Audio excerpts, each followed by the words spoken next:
mai le vau sei o le whāwau. O le tua o ena e fola fola. Pe toa lua, pe toa tolu, e maha futa ona oe, e te whātasi mai. Whāwhtai le tua le mauti noanga, o lo whāpeona e iai whātasi, ma le mawhitanga o tangata. Launga oe, whamanuia i o tangata, ona o Iesu. Amen.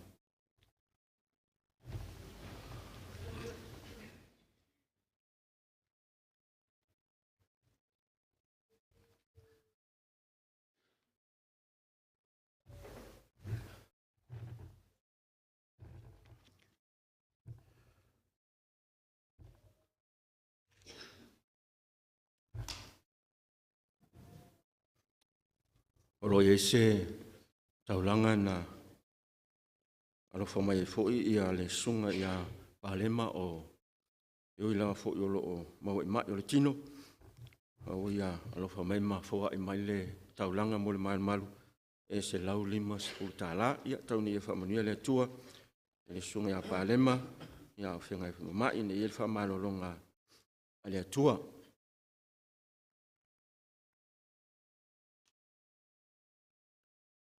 ele leile tua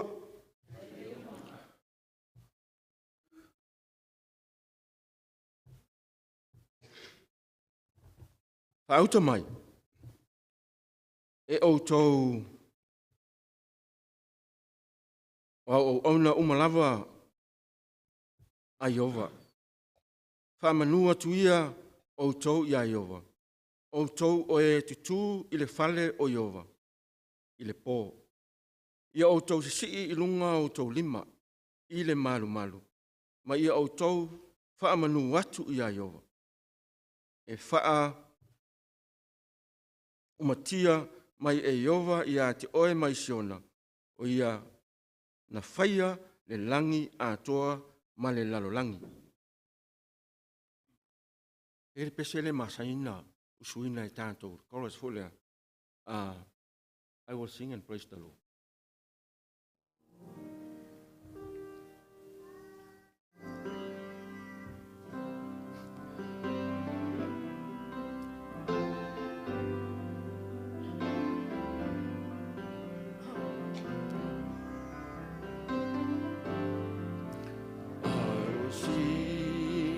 Praise the Lord, for He is so good.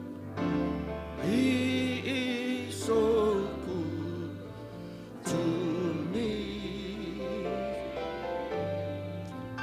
I will sing and praise the Lord, for He is so good. He is so to me. Samoa. O te ese mavi leli awa lele oya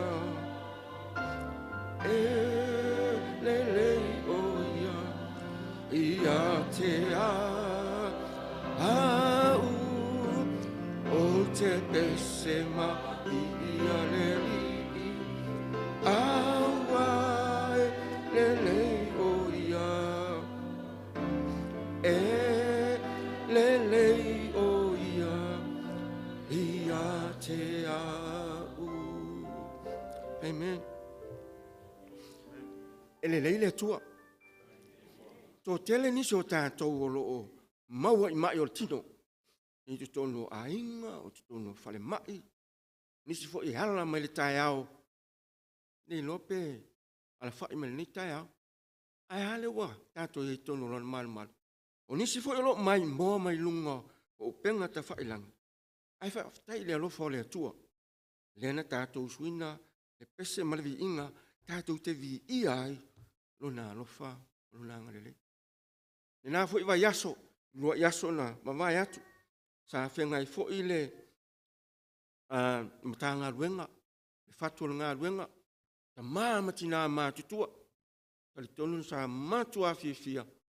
Ile watu e ta fao. Au tele tonu fo. E iai ale malanga mluma le oti. Sa pui pui ma leo leo la viai.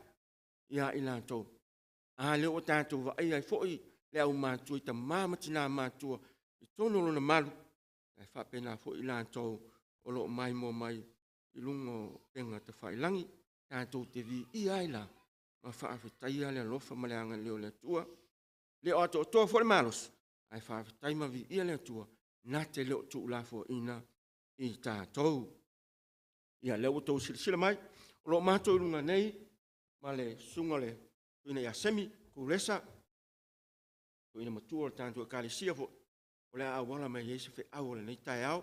Tunga tuina ia tia. O le a whapena ana whengai ma tātou tālsanga. A mea ailo leo whaatau waa. E whai ma leo i la ua. E whaafilo ai ma wha tālofa atuai. Ili ma malu o sau tātou e kālesia. Tālofa lava. Tālofa atu i pare tua o le fi au. Tali tonolo to sea i ale. Fi au. Ia. Pele uloa po mawhatia pele ai. Ia au te whaafetai le tua. O lo anta pe ma fia ia le falitua o le fi au. No winga. Lai mo le ola malosi ma le ola maloloina. Ile nei tau. Tālofa foi. Ta māmatina mātua le tātou e kālesia. Nā tau fu o mawhai o nā siasi mai. O i nā tau fu i sā maua i mai o le tino. Ia o lewa toi tai mai so i fua ma le ola. Tātou mafuta ma tāpua i le atua. Ile nei tau. Ia wha mālo whaafetai i ia le atua. Ia. Lau sunga to ina semi ia whapena o na sosani le atua. Ia ili whaunga mana le atua i lau sunga. Ia le tāpenanga sa whenga iai. Ina ia whapena o na wa ua le fatu. Fatu o le launga le nei tau. I loto ma whina ngalo. O kālesia. Ina ia whapena o le tupu. Ia ma maua nisi a nganga mo le malo. O le atua ia whapena fo le sunga ia tia. Whenga i fo i ma tālasanga. Mo lia le tātou whaafetai. Whaato e senga. Ia mese fo i mana onga o le tātou. E kālesia i le nei tau. Ia mo le tātou. Tutulai. Ma mataina le tātou. A Sauniga o le launga nei tau. I le pese e tolu se lau ma le wha. Tolu se lau ma le wha le vi ingo le tua.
Whau au tātou tāpo inga le tātou talo, tātou tō tuli, tātou i fō matalo i mole tū.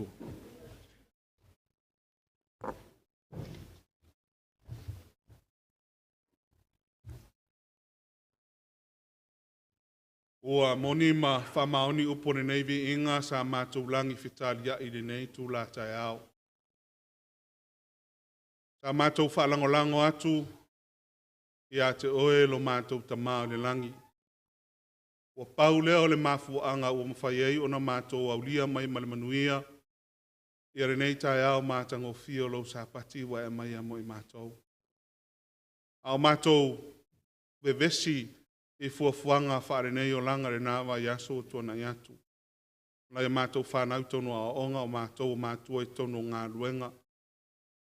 O nisi foʻi tonu o matou aiga e maise le tapuaʻiga na i o matou matua le tua matou tatali tonu e uina toʻafi lemu lenei e tunuu o matou nonofo maumau ai peitaʻi ane e leʻi moemoe noa ai le alii o lenei lalolagi. O lea matou te sii atu ai le viiga ma matou faaneneina lauafia o lenei tulataeao ona o mea silisili ma le matagofia ua e faia mo i matou. Matou te langona le faatasi mai o lauafia i le mea nei o le ao ia te i matou ona matou faetete. O matou o watu le viiga e te tau ai o au te tau lava ia te oe faaneneenga ma viiga uma mai lenei lalolagi. Ia le tua lo matou tamā, matou te talitonu lenei tulataeao ua faatutumuina ia o fatafai taulaga i lea mea ma lea mea o loo matou leina tutusa lenei tulataeao. Matou te talo e le ngata ia faamanuia mai lauafio ia te matou i le mea nei.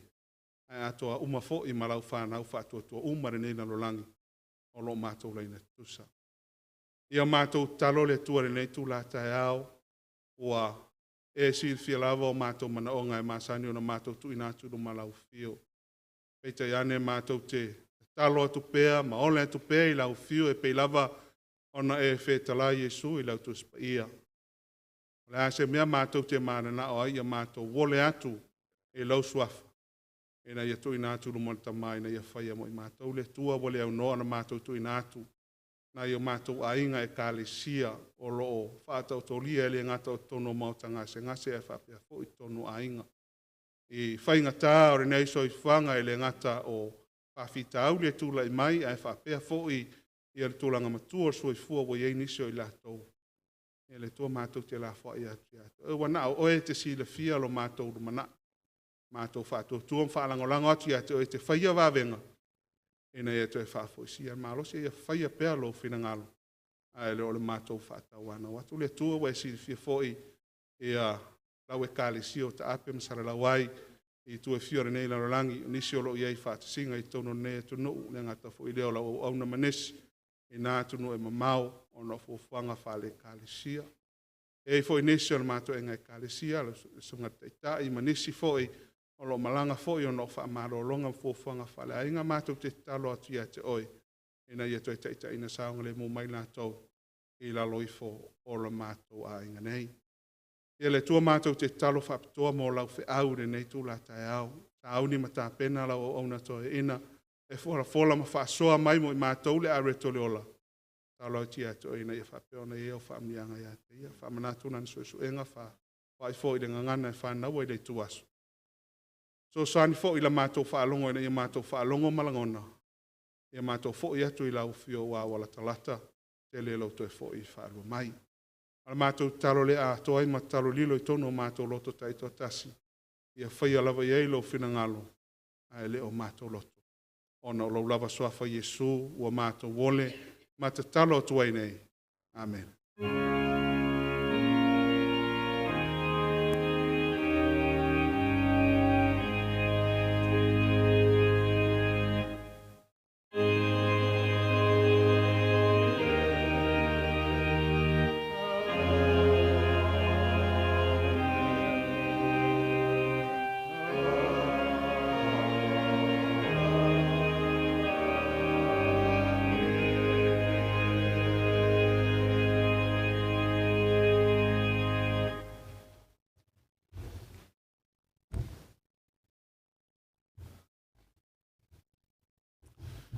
La o tōle wasenga te akono mo le whaama popoina o tātou taulanga mas fulai. Pātai.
La talo mo tātou taulanga masfurai. Mātou toi wala au lau whiore ne tūla tai au nor fua ia lau whanau. Tutula i mau au na tia kono le tua mātou te talo. Ia vea mātou taulanga ma mātou sfulua i o se wala o whaamnianga e lau whio ia te mātou ina ia tala punere langi ma se saa mai au whaamnianga. Ena ia to ia i lau whanau. Aftai tele i lau fua ia te mātou. Ona lau lava swafa i sua mātou wole ma talo toi nei. Amen.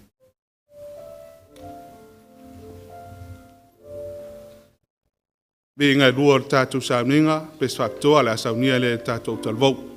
Tō wanoa nei.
Testing.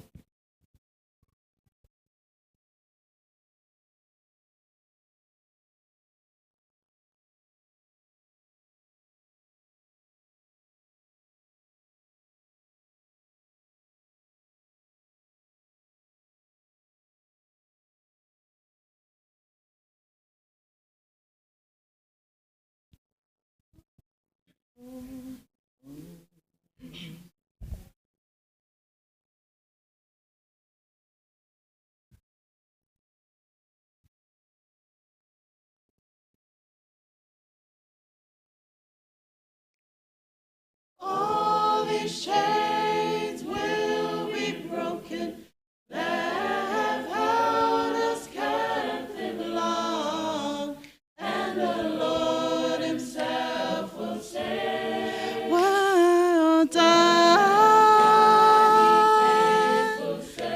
Oh, Satan is defeated, death and sin we face no more. And the Lord Himself will say, well done, ye faithful servant. You have served with all your heart, even in times of tribulation. You gave your all. Come and enter into my glory. Heaven's prepared for such as you. And the Lord Himself will say, well done. Oh, then you ask yourself a question. How do I ever get here? How did an undeserving sinner like me step foot into the promised land? Why did you love me with such matchless, endless love? And the Lord Himself would say, oh, then you ask yourself a question. How did I ever get here? How did an undeserving sinner like me step foot into the promised land? Why did you love me with such matchless, endless love? And the Lord Himself would say, done.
Ai.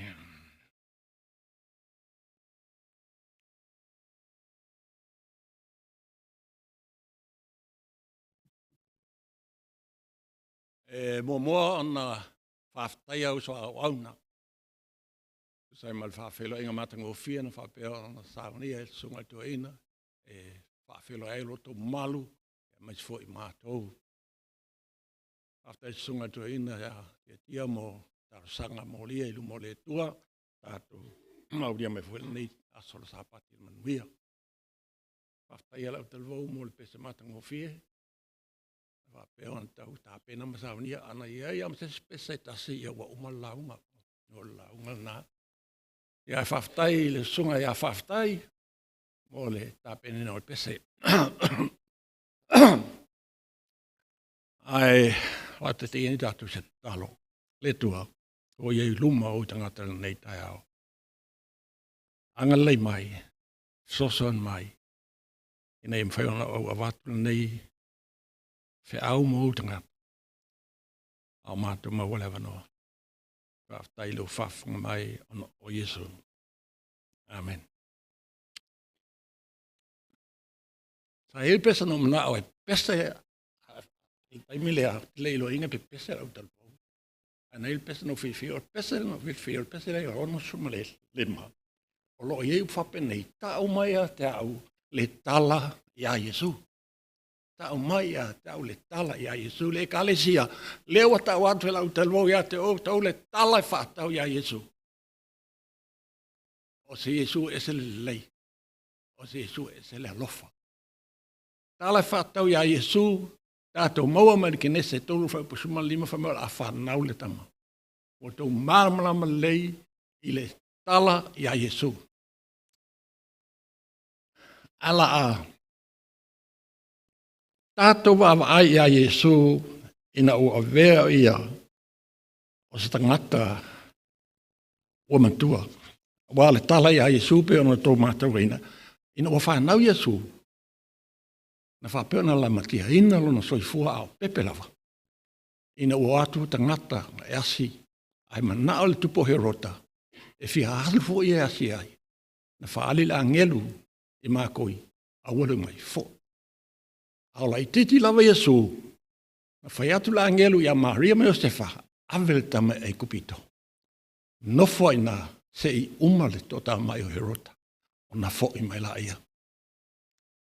O le tala ia Yesu, o le sifulua tau sanga Yesu, mai o lono lua I taimilia na wai mona mātua I Yerusalema I le Sauniga lea o le areto I le whawhiteina. O le tala ia Yesu, sa wapeo na iei wana uso. Se si o taimi I tātou mō le tala ia Yesu na ieile mea na ieile whaipoiponga. Sa ieilo na tina. Ina ua. Umale waina. Sa whai atu lontina I au auna. A whai mai e se me whai usta I ai. Mai na whai e Yesu le wawenga. Tala na Yesu whai wawenga. Ai au nei tātou te whia a sia le mātai o e walu ma le mātai o e iwa. Mātai o e walu ma le mātai o e iwa. O loo whaapea o na iaini wawenga na whaia e Yesu. E iwa ni wawenga o loo whaapea o na au fia whaonga ina le te hao nei a umaroa e wawenga I iwa. Ia na umaroa fo I leo tātou o lo kalame. Te waiwa inga ia wawenga ngi iwa ini wasenga se tolu. E ta I tolu ia wawenga. Pea whai tu te mai tau wina I le mātai o mtau po e walu. Whai mua o le whai upu e whaa.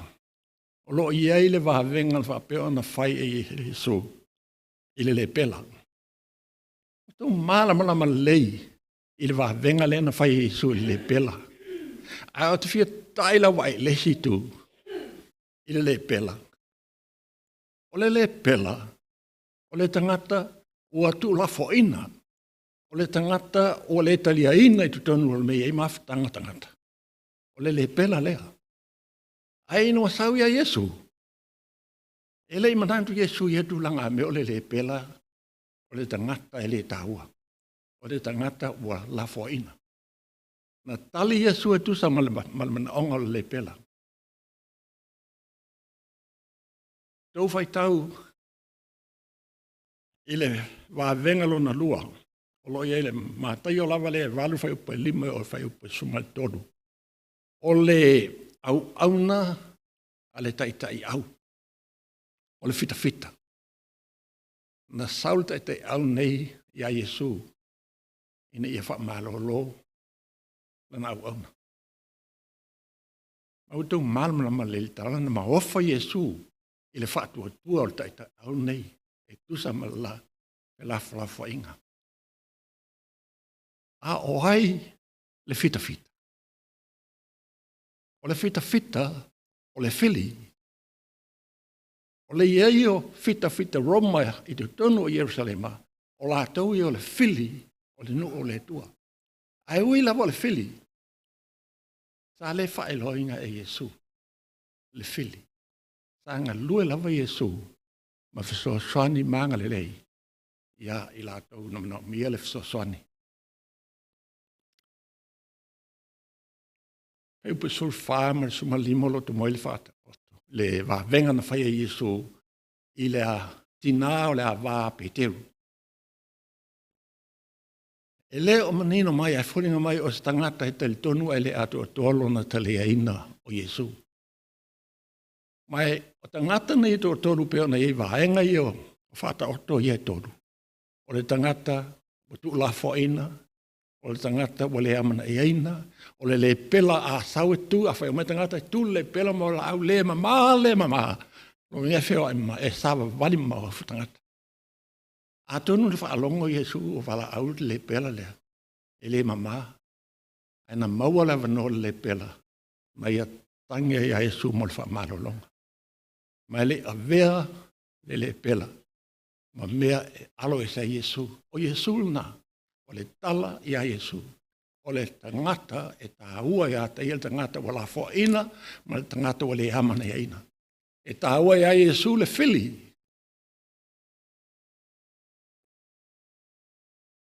I la hatou na avea mwhawhita hauli, i la to pulenga i tono Israelu, ai sawa peo na tāua ia Yesu. Na tāua ia Yesu, le tangata le se laupa sene, le ato atolon te tono ia te ia pioa. Ai na tāua ia Yesu. Mele tala ina warwatu Yesu i whalau Peteru. Na i loa Yesu o lo mael tinaha o le awa Peteru. Na pai atu iai, whapeo na malolo ai. Lodo. Po le aro tu lango loso i whango bro o lango iai. E tāua o i le tua. Nā oe, nā au, e te hit loa ma o loina lo tu lango lo o iai le wawa o ma le tua. Po o au o le tangata ese, po au o le fili o le tua, po au o le tangata e wha. Wailu a taile maafitanga ma le tua. Ai o te mi umata te wala awa i le tua mo le fisosoani. O Yesulna. E le alo. E le wha pesa o e te le wha mahoni. O le Yesu nā. O le tala nā ia Yesu. O isi wa senga o whata oto so ai na whapiona whaia Yesu. O lo maua i la mātou e walu whai upo e luosu mal tolo, luosu mal fitu, man tua le malanga lau so o ma Yesu. Na o i le waa. Ina ua whatia le waa, ma tau mwhaile au so o, e whapeo na la vea i lato, a sa lato le mwhaia. Ona lato whawhangula i a Yesu. Ona tu lai leo Yesu, wa ia wawao il matangi, ma le sami. Yesu e tāwa ia ia, le tangata tu la foina, tāwa ia ia le fili, tāwa ia ia le tangata le taltone atia. Ao Yesu la valetas, o lo ia te ia le mana, o lo ia te ia le malosi, e na te whaatono tua il matangi ma le wha, file mu. O Yesu na, o lo tatu o mai mo tatu taltone tapua iai.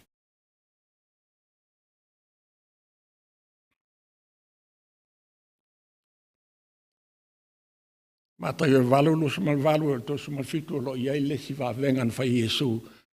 O tangata e to lua na whapea o na ulutino ina e te moni. Ina ua watu Yesu mo lato Failauga. Tut maram lama le tala. Na fefefe ma mata tau tangata nei, ele o tangata ao te moni. Mai te moni, Yesu, ora e sau e whati ngā e mātou, ai le io e lo mātou tainu. Ai whaamon mole. Iai le la fupua ale i. Ave i mātou. Lo ia Yesu le pule. E o i te moni, lātou te mātou tau ma fefefe wa lātou te iloa, o lo ia Yesu le pule. O Yesu le nā lo e tāpua e iai. O Yesu le nā lo e te tunu iai. O Yesu le nā e mawhoi on tātua mai. Ono o Yesu e a te ia le pule. Mātou iwa, mai upu momoe o le fupa walu tau te moa e ile wa vengan fa Yesu ile tangata. Lo whamtaleina o tangata e mai supa. Na whapea o na whamahalo lo Yesu. A tūlanga nei lua o pule Yesu na whailolo e a te ele pule. Ele ngata na ia whamahalo lo ele mai. E na ia whamahangalo. Yang salan mai. O Yesu e mawhai o na whamahalo lo e a te oe. O Yesu e mawhai o na whamahangalo e a te oe. Whamahangalo e a te. O Yesu le nā lo tātou o mai e. O Yesu le nā le ena pe pese e whanau. O Yesu le nā lo tātou. O Yesu lo e a teia le mana, le malosi, e whapeo ne e whato i lalo nai, i ale whili.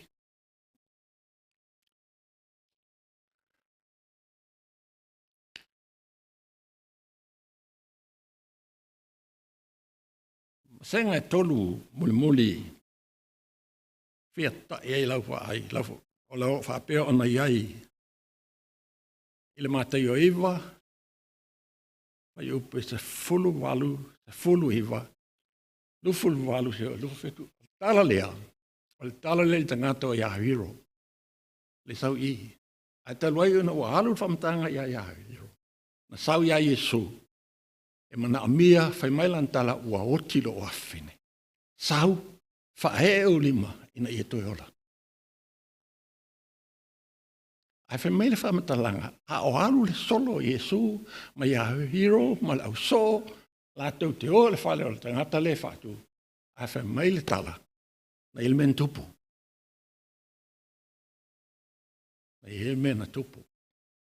O le whawhine le tau, o le whawhine na mai, mo le se fululua masina. Amen, se fululua tau sanga. O whapea ona pai i la ei o Yesu. O le whatua tua Iahiro, mo lon telitu nunga e mawhai e Yesu, ona toi whaola mai lona whine. Ai le io i lona whine, ai tupul melea. Tasi le aso e mai ai. Lua aso e te mai ai. Tolu aso e te mai ai. O te leiloa. O te langona ina, ma oilo ina le tūlanga o le tangata e mai wasa au mai fo ia. Vai aso, lua vai aso, masina, a o le tina nei, se fulu lua tausanga. Se fulu lua tausanga. E tai leina whaatasi le tina nei ma le pela. Ona lona mai, o whapea ona e tu ese nei wha, o whare e se ai o ia, mai la nā wā, ma lana whanau montangata. Ai se fulu lua tausanga, na whapea ona mai ai, e alitina nei. Tala luka whai mai luka, na tele ana mea na whaalu, e sa eli se fofo, ina ia maua e fsoswani. O Yesu leo lo tatu tala no e tae hon nei. Ai whi meil whamtalanga, mātaio. E wholinga mai le ata o wali mai i sa nofo li tinana nei mawhau. Mana tu natu, se fulu lua tu sanga o mai. Whalongo i tala, whaatau i tangata ni o Yesu, ma wā venga, ma mea na ia whaia mō tangata. Kuninga mai nofo lava mafau mana natu. Tusa mal tala al tuspa ia. No oi fe atia manatu. A fai. Au te pailunga pito ofu. Au te maloloai. Ua atina ele tina nei ni mafau faunga. E whātupu ailon tali tonu le tua. Mai le unga. Na whapeo na ia talia ina o na maa na tunga. Mai ia io e ina o na maa faufaunga. O le mele tau na whai. E le lopo lale umi talo na fuafua le tina nei. Ia le mele nei. Ai tali tonu mai. Se a tupu se taimpupu. E umil taimi o tau mwhai e maa faufau mana natu iai. Pe sao, pe whtauil me le iai. A le tala wa tātou maua. Na paele tina nei il pito o Yesu. Mai na malolo ai. O Yesu le na. O le tala na ia Yesu. O la le telo lo fatua tua. O la le telo lo silafia mo lo loa o Yesu e mawhai o nei wha malolo ia ai. O le tau ati ate o le tae nei. E mawhai e Yesu. O na wha malolo ina oi. E mawhai e Yesu. O na wha malolo ina. E le aise me whaingta. Ia Yesu mantua tala le whetalainga le tua ia Abramo. Ina ua fola le tua la whanau mai Sarah le tama. Ai ata Sarah. Ai whemail whatala le tua ia Abramo. E iai ese me whaingtai le tua. Le aingo le tua. E iai ese me whaingtai ia Yesu. Le ese mea.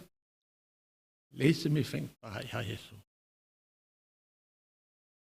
Mai ua malolo ina, ia le whawhina nei na mai, e le se fululu o tausanga, mai lona mai.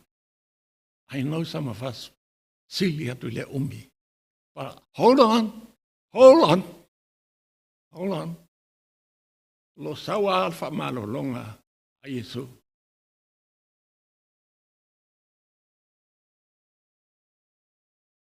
Ina wa uma ona tupu le melea. Wa malo lo le fina nei le awala. Man tau le awala le tupu le mele nei. Ele os fale mai. O le awala. Sawalinga na o le awala lea. Ele tulia le nganuenga Yesu se o tona se falsa o se fale o se fale mai. O lungo le awala lena fa malo lo Yesu tina nei. Who knows? A tonu po lo fo iatu nei aso. I lo fale. Ala fa peo ana malo loi oe Yesu. Ai ina wohola Yesu a umal mele tupu fina nei o malo lo. Mel fam talanga Yesu le fina nei man tul tala ile. Vesi mal tulanga na ai. Ai ina o watu fina nei fa mel tala Yesu afa fini. Wa e ola I lo fa tua. Tātou te whiola, pēr whai tātou te whātua tua I le tua. Tātou te whiola, pēr whai tātou te ustai mga wai, e whai alwhina ngaro le tua. Ang whai meile mō mōri yonem tāu po lima, al whai upasuma whālo I elfor wholanga whapēnei, o le nei whoi, le wha mā losi wai a te outou. A whai tō te ole atu I le tua I se mea tusai manona whina ngalo. A whai tau te iloa, e whawhawhonga mai o ia. O tau maua le mea no taua, whaatonga atu ai. O le wholwholanga na Yesu mo lana whanau nei tai au. So se mea tātou te ole atu ai, tusai man whingalo le tua, tali tonu mai, o lo whawhawhonga le tua, mai tali mai le tua. Langa o le tua, e whai wholwholanga, o le tua foi, e tausi o la wholanga. He's the promise maker, and he also promise keeper. Ona ngalo ia te oe, ona ngalo ia te au. O Yesu leo lo tātou, tā poai ma ona iai. O Yesu, mwhai, ona ia wha malo lo ia I tātou.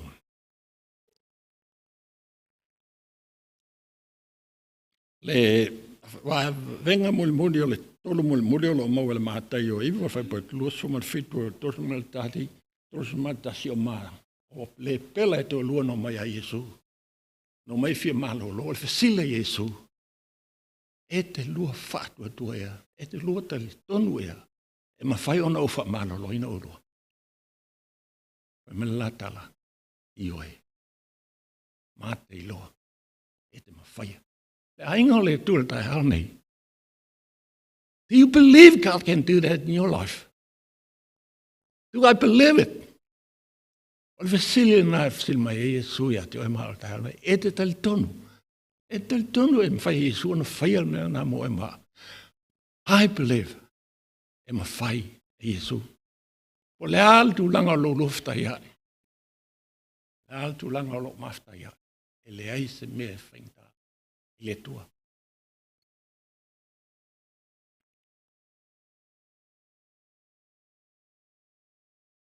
O le soifuanga lo whapea ona o tātou wolai. E le soifuanga whaingofie. O le tua telo i tātou. O lo iaia la ngona lea wa tu la foina ona wa etali aina le upumoni. E uia ina i maftanga. E uia ina i ei fata singa ainga. Ai iaia lo la ngona fo ilele. E ese lo tangata. E le o oe. O se tangata o le ainga fa lau lang nei. E ei o la ngona o oe i ei lo ainga. Mai le tua. Mai fai mai Jesu ile ma ile e perum ta upo lua fai upo suma tolu lo ye upo fa pe Jesu o te fa tua e atea. I will put my trust in him. Upo na Jesu o le mauta loto na Jesu o nisi na me tau a Jesu. Ai fai mai le fionga le tua e ia te o tofo ile manatu na ia Jesu. E ta tonto e nga manatu ina manatu Jesu. Ele o sona malos. Ai, o le mahalosi mai le tua. E le whaia lona manaonga, ai whaile mea e whenanga loa i le tua. O Jesu le na. E Jesu le ngata ino tātou meita wina i wā venga na ia whaia. A o Jesu na iau stai i le tua lona tama.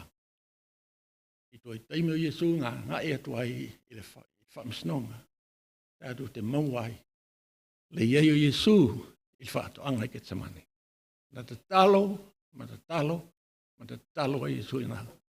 Mele mole maua le tuspaiana whapeo o nā toto Jesu. Ona o le tūlanga o lo whapeo nā ngā ia tueina. I loa le leia Jesu. O le ama leu lunga sa tauru. Sa ngani Jesu. Sa talo Jesu i lona tama. A whai ma whai whaman mole. A ve ese leipo. O Jesu e alofa. E lofa ia oe, e lofa ia tea. O le mafuanga na lai, o na maliu Jesu. O Jesu foi, e ustai lon tama. O le ala wal whaingta, aina fili Jesu, e ustai lon tama. Tele mana onga, tele tu langa ta wale o langa kerisiano.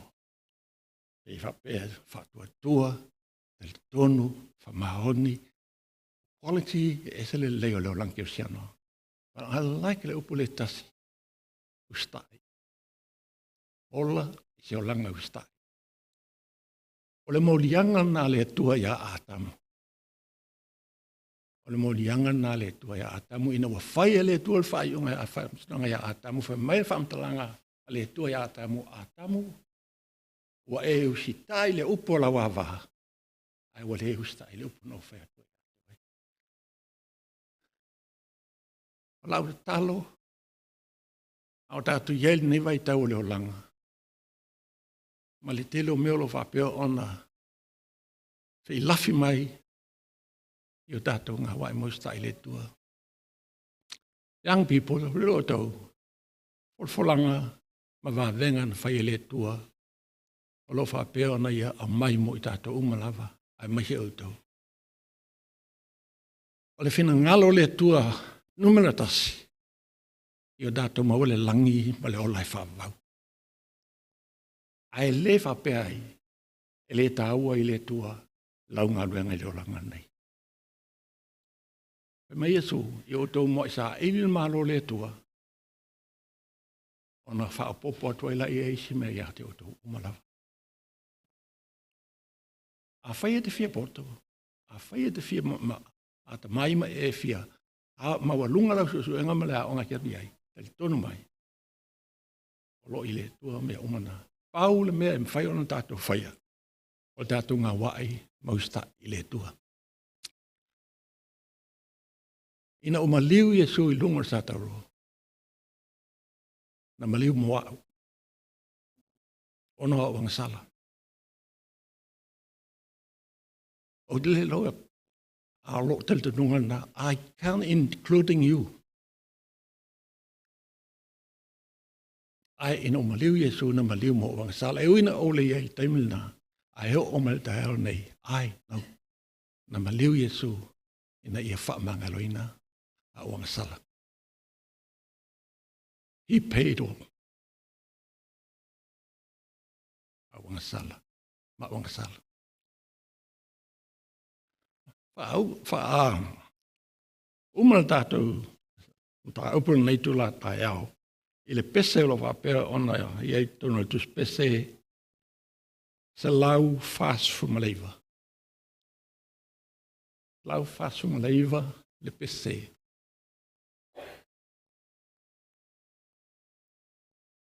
Olo iei a whai upu whapertani e whaatasiai whamole.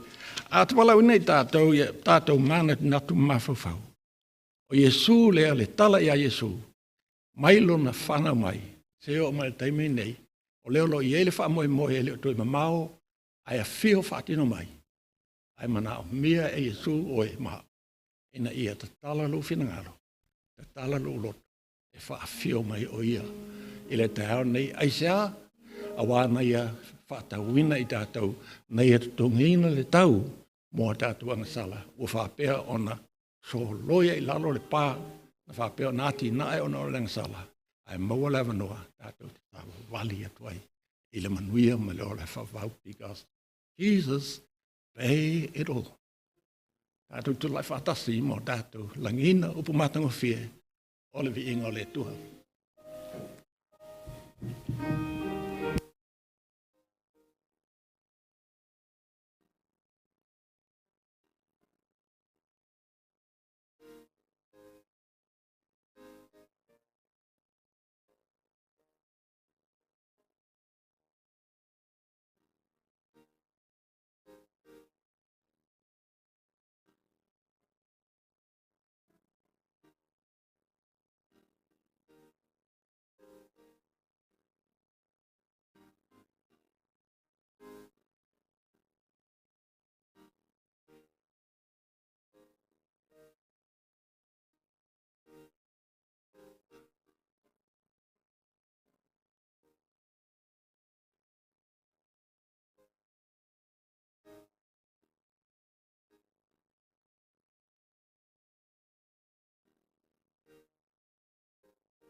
Whaftai tele lava.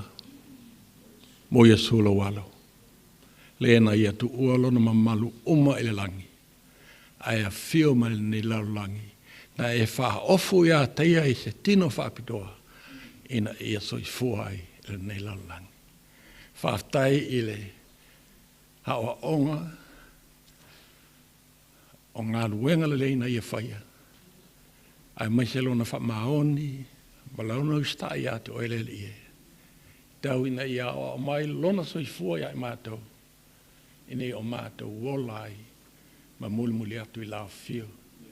Wai atu tongia a mātou angasala o malawa le ie. Whaftai tele le tua mo Iesu. Ona o Iesu o mātou wole ma wala au tuai nei. Amen.